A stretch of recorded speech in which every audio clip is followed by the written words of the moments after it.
No, čaute, dneska si preberieme inverzné matice. Ako to rátať takéto jednoduchšie a aj trochu náročnejšie. Takže, poďme na to.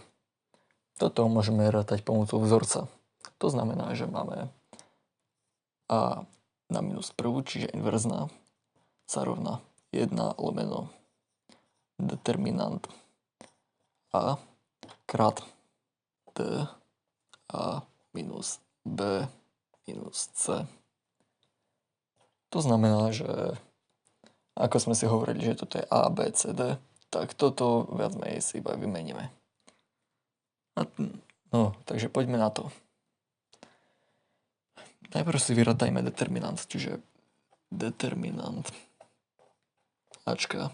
Ako už som v minulom videu spomínal, ideme do kríža, čiže 4 krát 2 minus 1 krát 7 determinant Ačka sa rovná 1. Čiže A na minus prvú sa rovná 1 lomeno 1 krát D minus B minus C A. No a teraz si namiesto týchto dosadíme číselka. Čiže A na minus prvú, to 1 lomeno 1 je 1, čiže to tu písať nemusíme. Sa rovná teraz D je 2, čiže 2, 7 akurát, čiže minus 7, minus 1 a 4. No a našli sme inverznú maticu ku tejto. Je to jednoduché, ale ukážeme si ešte jeden spôsob, ktorý je taký univerzálnejší. No, pozrieme sa teraz na trošku náročnejší prípad zasa. A ten budeme rátať trošičku inak. To znamená inverznú funkciu matice. To si iba odpíšem. Tak, ku tomu pridáme jednotkovú maticu. To znamená, že máme 1, 0, 0, 0, 1, 0, 0, 0, 1. No, a teraz sa snažíme z tejto matice urobiť túto. A tu nám vyjde to, čo je inverzná. To znamená, a robíme to ekvivalentnými úpravami. To znamená, stačí si iba pomyslieť, čím prenásobím to a čím prenásobím to. A čo teda urobíme? No, hornú si môžeme vynásobiť minus jednotkou a pridať ju ku tej druhej. To znamená, že tu si to napíšeme, hej, riadok 1 krát minus 1, čiže riadok 2, ku nemu pripočítame riadok 1 krát minus 1, to znamená, toto sa nám nemení, 3, 1, a teraz toto tu, čiže máme 1, minus toto, plus toto zasa 0, toto minus toto 0, a spodne odpíšeme 2, 4, 1. A to isté urobíme tu na prvý ostáva. A teraz 0. A ku tomu pripočítame minus 1, čiže máme minus 1. 1. Ku tomu pripočítame 0, čiže 1. A 0, 0 je 0. Tu na 0, 0, 1. A zasa A na minus prvú. Čo teraz urobíme? No, môžeme si nechať to, že tu bude minusko a prirátať si to ku spodnému. To znamená, že z toho máme 2, 3, 1, 1, 0, 0. A tu si zase napíšeme riadok 3 plus riadok 1 krát minus 1. A teraz 2, 2 minus 2 je 0, 4 minus 3 je 1, 1 minus 1 je 0. A zasa tu na. Čiže 0, toto si môžeme odpísať. Nie 2, 1. 1, 0, 0, minus 1, 1, 0.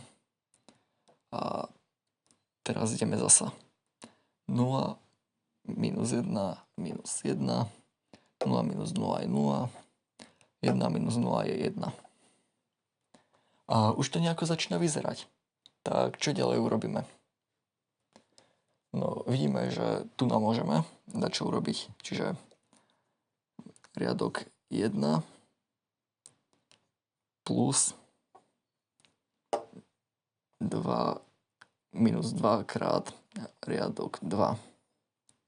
Čo nám to urobí? No, to tu ešte vedkam na minus prvú. Čiže 2 minus 2, 0. Tu nám máme 0, čiže 3, 1, 1, 0, 0, 0, 1, 0. A zase tu na minus 2, čiže R1 plus minus 2 krát R2, čiže 1, 2, minus 2 krát minus 1, čiže tu nám máme 3, tu na zasa minus 2, čiže minus 2, 0, nás nezaujíma, minus 1, minus 1, 1, 0, 0, 1. No a už to začína nejako dobre vyzerať. Teraz zasa tretí riadok krát minus 3 a prirátame ho ku prvému. Čiže R1 plus minus 3 krát R3.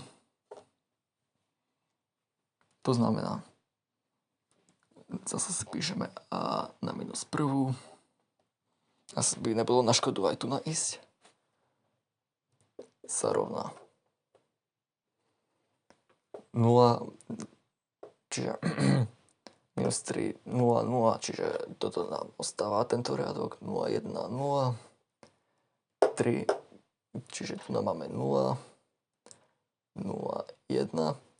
Prečo 0? Lebo zasa R1 plus minus 3 krát R3. R3 v tomto bode je 1, čiže viac menej máme čiže viac menej máme 3 plus minus 3, čiže 3 minus 3 je 0. A jednotka nám ostáva, lebo tu je 0, 1 a minus 3 krát 0 je 0. Čiže 1, 0, 0. Joj. A teraz ideme do tohoto. Toto bude trošičku náročnejšie, ale dáme to. R1 minus 3, to znamená, tu nám máme 6.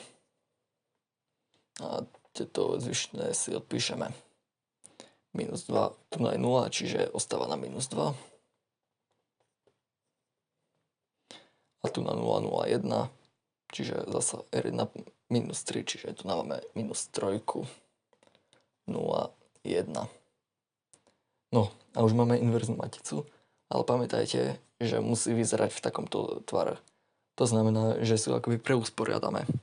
To znamená, že máme A na minus prvú sa rovná. Riadok, ktorý má jednotku ako prvú, ide na vrch. To znamená, že máme minus 1, 1, 0. Zasa ideme, tu je druhá jednotka, čiže minus 1, 0, 1. A tu je posledná, čiže 6 minus 2 minus 3. No a to je inverzná matica tohto. Zasa je to otrocká robota, je to prplačka, ale myslím si, že sa to nejako dá zvládnuť s dostatkom cvičenia a hlavne dávaním pozor. Hlavne na znamienka a to, ktorý riadok s ktorým násobíme, aby sa nestala nejaká chyba.